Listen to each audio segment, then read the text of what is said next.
left top, Ahon 5, nandito pa rin, San Juan Gym, Day 1, pangalawang laban ng gabi. San Juan Gym, magingay para sa parating na laban, oh. Maraming salamat sa suporta niyo lahat. Malaking shoutouts nga pala, AJ De La Cruz, magiging bagong konsehal ng San Juan. Shoutouts nga pala sa Whip Cup, sa lahat ng mga dalang merch ngayon. Siyempre, malaking shoutout sa inyo, sa lahat na galing sa labas na NCR. Ito, interdivision battle. Sa kanan ko, galing pang Cagayan de Oro City para sa inyo. Magingay para kay Krega. Bubulunan ka sa lupet, mamamangha na pabigla sa paglikha. Unang akda, lalapain na sa gati ang isda. Parang drogang di mapupuksa, mananatiling alamat. Bawat sulat ko, eskwelado at konektado ang bigla. Krega, reklang sigaw para sa Rising City Hardcore, reserve ang kay Gong Dips, Buscat, kay Hitman, saka sa Grupo, sa Outdog, saka sa Tropa, sa Iligan, Balay-Balay. Flip Top Mindanao, Batch 2. Sa kaliwa naman, galing pang Tondo para sa inyo. Magingay para kay Pistolero. Magkano ka ba? Ikaw, magkano ka ba? Tanong ko lang magkano ang iyong halaga? Daang-daang milyones, ilang tumpok ng piso. Magkano ang pag-ibig mo? Magkano ang prinsipyo? Magkano ang dangal? Pistolero, Hash Music, Dilubyong Anghel, JMEC War, One Love, shoutout sa All Star Production, R&R, Swagin Style sa La Union, mga tropa ko sa Tondo na nagpapabate, tropa ko sa iba't ibang lugar na nagpapabate, binabati ko kay lahat! Di na sila nag-coin toss. Sabi ni Pistolero, mauna na lang daw si Krega. Malamang para makapag-rebut siya. Unang 90 segundo para kay Krega. Pakinggan natin, oh. Galing pang Cagayan para sa inyo. Ahon 5! Magingay! Sa wakas, salamat Sir Enigma. Ito ang gusto ko pangyera. Pistolero ang pangalan, ano kayang klase yung pistola? Paano mo kaya padadapain at raratratin si Krega sa Maynila? Parang si Joe Frazier na lumaban kay Muhammad Ali sa pinamagatang Trela in Manila. Pistolero, pistingyawa. Preskong hito na nilapa. Pwestolitong isip bata sa kutsilyo kung hinasa. Ikaw mismo ang may sala kung ba't nagapwesto dito ang Bisaya. Kung sa pisonet mo ko kinilala, may puso negro ka sa bunganga. Nagpapanggap ka lang para bumenta. Kaya bagay lang sa iyong iwanang nakalutang sa inidoro kaya nang ginawa nung kano. Todo rebuttals ka pa kay site, ayun dinama mo ang pagkabigo. Di ka naman tagagapo, bakit binubuli kang bano? Pag tinanggalan kita ng tunog kapayapaan sa pangalan, mananatili kang tolero. Kasi paano mo kung magagalusan pistolero, ako yung tipong girero na asero ang ginagamit na kutamaya. Aanin ang pagkaasintado, pistolero, kung hindi man lang makadapo sa akin ang iyong bala. Patuloy ka pa rin sa pagkalabit ng gatilyo kahit alam mo nang hindi ito gumagana. Hahakbangan lang kita papalapit sabay saksak ng kurtapluma at makakarinig ka ng huni ng pligarya. Ano kayang pakiramdam na malampaso sa sariling teritoryo? Siguro nakakahiya parang bumukaka ka at tumae sa platito. Alam kong ako ang Bisaya rito at hindi nakarehistro, pero nakakapangilabot pakinggan pag dumura ng purong wikang Pilipino. Ikaw, hinahaluan mo ng Ingles ang kada ban at akala mo maayos pakinggan? Bars daw niya, tonelada sabon, putang ina, panghugas na ng pinggan.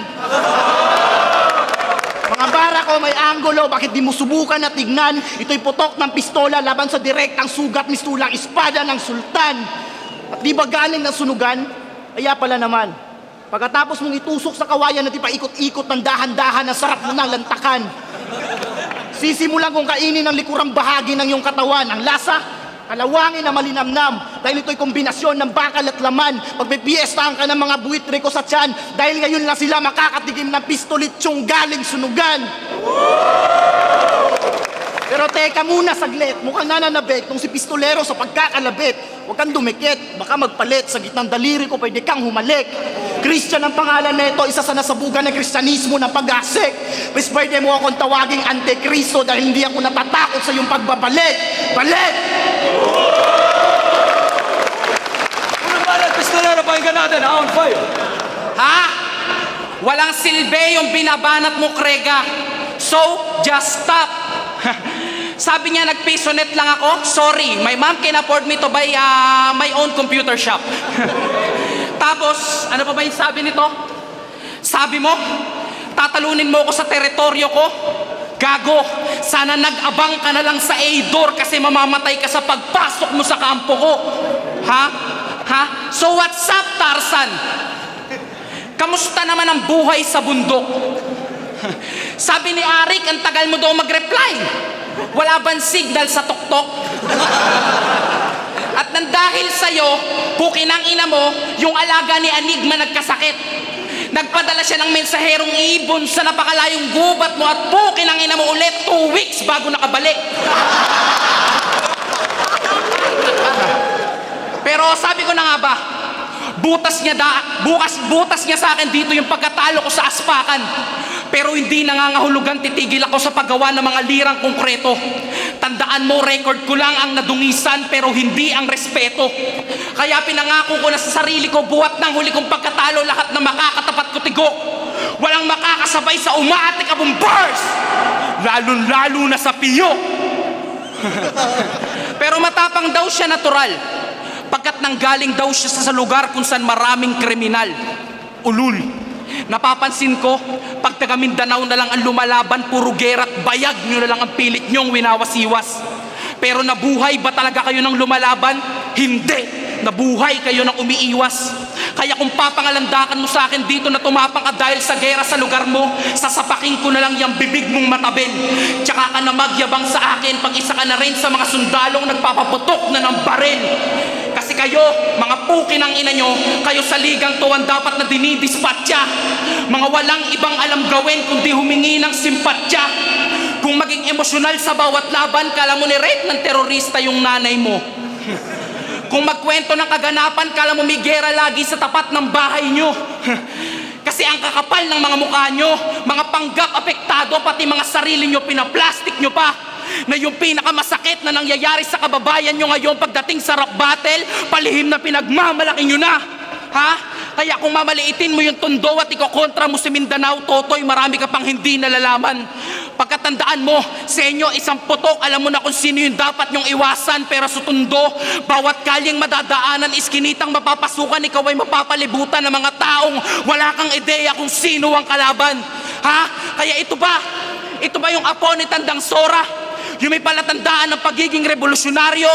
Pwes Totoy, hindi mo ako matatakot gago pagkat sa lugar kung saan ako nanggaling, doon naghari si Bonifacio. Ha? Kaya lantaran kung ipapamukha sa iyo ang pakiramdam ng madihado. Sa ugat ko nananalaytay ang dugo ng isang klasikong mamamatay tao. Ha? Sukat na hiwa sa katawan, tsaka ang lagay mo'y delikado. Jack the Ripper killing style, ang pagkamatay mo'y detalyado. Amoy araw ka, time. Ay, palang banat kay Grega, round 5. Unang round pa lang, pinaglaruan ko na ang iyong pangalan, ngayon naman ang kayabangan mo sa pagribat. Hindi porket napaungol mo ang tao ay nahampas mo na ako ng mabigat. Para sa akin na pagkukupad bumiyahe ng ingay kung ikukumpara sa kisap ng kindat. Tandaan nyo, nakakagulat lang ang kulog, pero nakakamatay ang matamaan ng kidlat. Kaya bakit ako matatakot sa isang katulad mo, isa ka lang namang hamak na desperado maging callboy. Mongoloy na tabatsoy, yung katawan pang jenggoy at kamukha mo yung pamangkin ni Abnoy-Noy. Ano pare, masakit ba? Sige na, ribat na. Pusi, kung sa Bisaya, bilag ka. Kaya naman sibat na, baka masibak pa kita kung kay sight dilag ka, sa akin bulagta. Malabo na ang iyong paningin kasi sabi ng mga tropa mo parang duling ka na raw. Akala mo mga banat mo luto na, para sa akin hilaw. Kung patuloy ka pa rin sa kakasigaw ng mga malalabong bitaw, para mo na rin sinabing magkapatid si Kuya Kebs at puting kalabaw. At ano sabi mo kanina, taga-Tondo ka? Payo ko lang sa'yo, tol, huwag kang magpakaasyong sa longga dahil mas kamukha mo si Totoy Golem. Sa double size mong katawan kapag nakasakay ka sa motorsiklo na pagkakamalang kang riding in tandem. Overweight na overrated, overacting ka overall. Ako dito yung underdog, underrated pero undertaker sa underground. Paano mo mauutakan ang utak na pinaghalong Anthony Taberna at Lord de Vera? Punto por punto kada tema, may history ang bawat iskema. Ikaw ginugoyo mo lang ang tao sa mga ribatal mong walang kwenta. Kung kaya mo akong ibalik sa betlog ng tatay ko, ikaw kaya kitang ibalik sa mga panahon ang yung lola ng yung lola, hindi pa dinadapuan ng regla. Kaya wag kang feeling pakampante, ako mananatiling dominante. Pistolero ka lang, nasa katauhan ko ang sandatang di kalibre. At nakakasawa na sinasabihang nagmamalalim. Hindi ko naman to balwarte.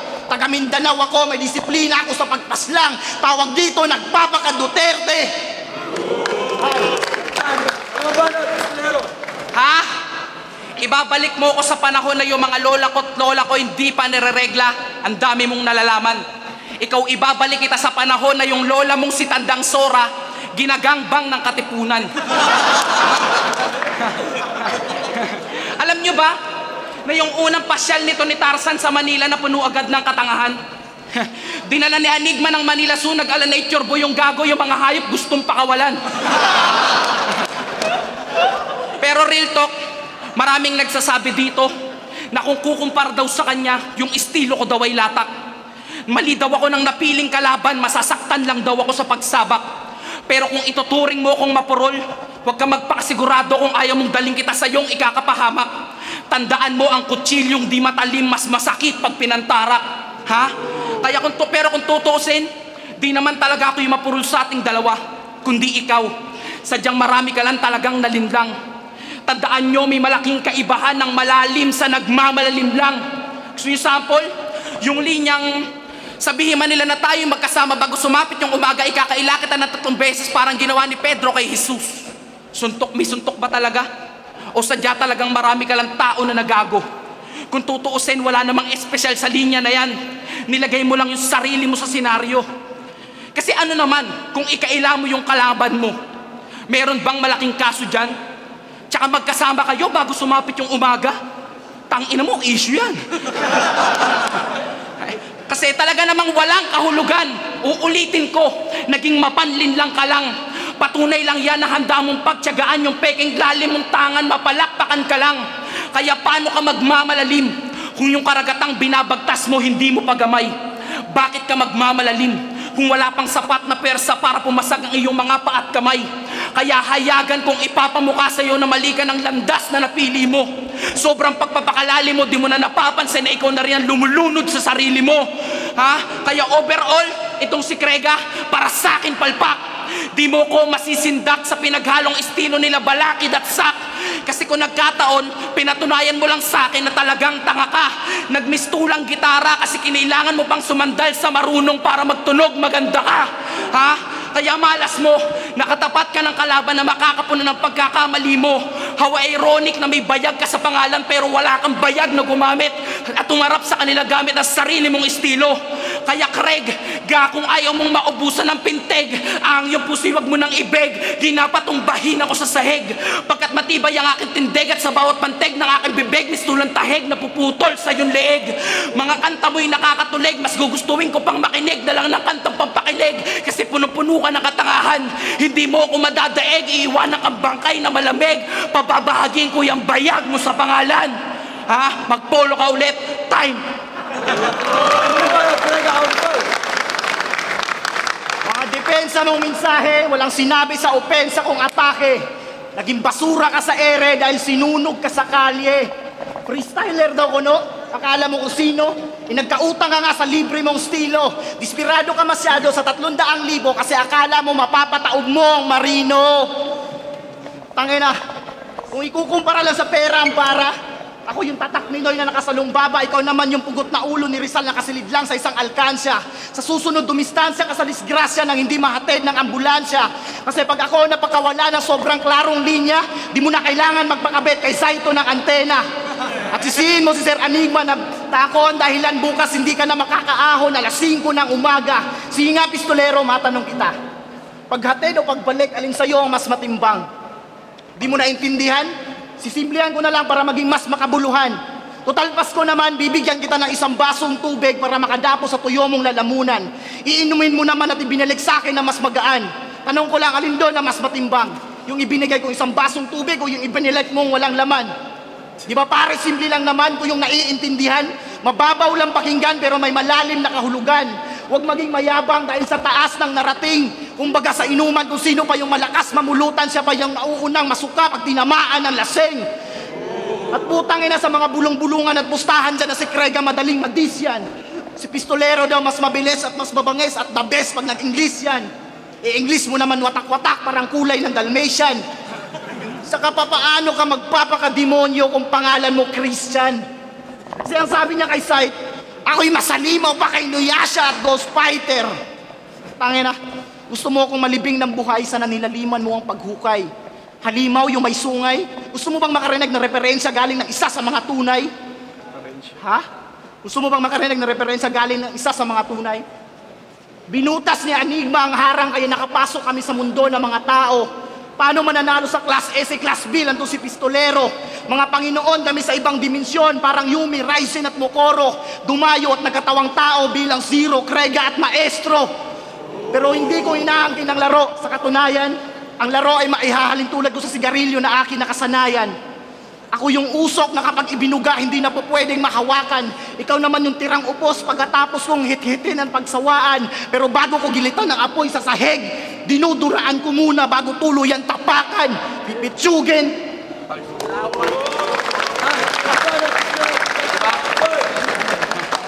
Yo! Kung sa ganyan lang, Krega, real talk, hindi ko naman na-expect na malakas na crowd reaction, pero kitang-kita naman, yung pagiging sikat sa Mindanao, gustong-gusto mong masungkit. Hinana yung sarili kay Sakat Zero para isa ka na rin sa magtunog malupit. Pero kung tutuusin, pansinin natin sa Mindanao, merong Rudik, merong G-Spot, at may MCing may bayan sa pangalan. Eh di ba gusto nyo makagawa ng matibay na hip-hop community? Eh ba't di kayo na lang yung magkantutan? Pero kahit third round na, ipapakilala ko pa rin siya. Siya si Krega, mula sa grupo ng South Dogs. South Dogs, nagtamputa, nakakaloko. Yung mga tulad mong aso, wag gagala sa tundo kung ayaw mong maadobo. Pero kung tutuusin, bagay lang sa'yo yan. Kasi lahat ng naniniwala sa'yo, ginagawa mong bobo. Nagpapaka-class A ang mga peke, kaya ang lalakas niyong makaloko. Pero kung tutuusin, marami na akong binaon na ganyan. And I'm sorry to tell you that bitch, you're next. Pagkat ako ang magtatanggal sa sakit sa tulad mong pabalat sa liganto. Men-term X. Diba? Tunog malupit. Pero yan ang problema sa ating lahat. Wala naman talagang malupit sa men-term X. Simpleng pamahid lang yun sa balat. Ang problema kasi sa atin, baka dinig lang tayo ng bagong salita, ng puta maganda na. Di natin napapansin na kinukonsinti lang natin, lalo yung tulad nito na lalo pang maging tanga. Ha? Kaya malabo mo kung masunog sa mga bara mong pateka-teka. I'm a firebender plus a dragon slayer, kaya walang palagsakin ng flame of Krega. Ha? Kaya yung saya, napapasalubong mo sa Mindanao, dudungisan ko na parang si Santa pumasok sa madungis na chimney. Ha? Bawat show ko may signs ng evilness, parang subliminal hand sign sa Disney. Ha? Kaya kung ituturing mo ko na mumunting between sa iyong mundo, sinisigurado kong sunog ka oras na ako'y iyong sabitan. Tandaan mo, between lang ako sa malayuan, pero araw sa malapitan. Ha? Kaya pagtapos ng laban na to, pagkatapos ng laban na to, ipapadanas ko sa iyo ang panlalata na ni pagtayo man lang hindi mo na kaya. Magkaroon ka man ng matipunong katawan, ako ang sakit na magiging dahilan kung bakit ka malalanta. Diyan, Kregala. Ha? Pagkat natapat ka sa Manila Kingpin, oo, hari ng Tondo. Di pa man naging hari ng Zelda, pero tinuring na akong barako ng Maynila. Kapatid ko si Judas, kaya walang silbi sa akin ang tulad mong askal na mahina. Pagkat para sa akin, kasalanan ng buhayin ka. Kaya papatayin kita kahit nasa harapan ng nanay mo at di man lalambot ang puso ko kahit maging malapieta pa ang senaryo. Dudurugin ko pati buto mo. Dudurugin ko pati buto mo at bukas tatakpan ka na ng dyaryo. Ha? Kaya wag kang umasta at wag kang magtago sa likod ng nakakatakot na imahe. Pagkat yung larong to, hindi mo pagamay. Tapusin na natin ang palabas mo, Krega, pagkat ayon ay mga palabas kung saan, ayon ang mga palabas kung saan ka namatay. Time! Kung kinagin mo! Ay, round 5 ang effort. Sumama na yun. Flip Top Round 5 is a boy tournament 2 finals day 1. Ang laban, Krega vs Pistolero. Si Krega galing pang Cagayan de Oro City. Mag-iayos mo best para sa kanilang diwa.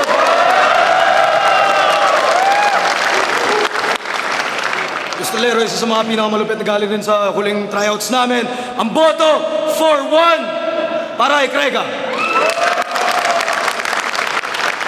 Wala kayo ng sa Palakandado BKC, sa grupo sa Outlaw, sa Iligan, Nina Marcial, sa Malaybalay, kay Bilong at sa El, tsaka kay Toxic Spirit. Salamat. Hype, Pistolero. Yo, shoutout sa 3GS. Babawi ako next time. Yeah. Binoto ko si Krega dahil yung una na bigat, tapos yung pangalawa medyo lumaban si Pistolero pero nilaman pa rin yung kay Krega. Pagdating ng third, ang gusto ko doon kay Krega yung parang kay Eugene, pinakawala, nakapasok sa flip-flop yung ano yun. Parang galing yun para sa akin, kaya binoto ko siya. Yo, G-Clown, actually, round per round yung pagbase ko, bali binigay ko yung boto. Ako lang yung isang bumoto kay Pistolero. Totally, iba yung naramdaman kong pinupunto niya doon sa laban. Alam ko, iba yung isipin ng tao dahil tinalo ako dati ni Krega. Pero para sa akin, ayoko naman maging bias, yun talaga yung gusto kong iboto eh. So yun, ako lang isang bumoto sa kanya, so yun. Salamat. Binoto ko si Krega kasi siguro mas creative lang yung approach niya. Oo, mas feel ko. So, yun. Maki, binoto ko si Krega. Yung binabase, ibang klase talaga yung kung ano yung impact ng mga barrel ni Krega. Ang binigay ko, round 1 kay Krega, round 2 kay Pistolero, round 3 para kay Krega. Pero astig talaga si Pistolero. Congrats, Krega. Yo, Waski, RPN Records, Arpinigas. Ang binoto ko si Krega. Round 1, kitang-kita naman natin na lamang si Krega doon. Round 2, binigay ko kay Pistolero. Then third kay Krega, kaya Krega ako. Tingnan lang natin sa video.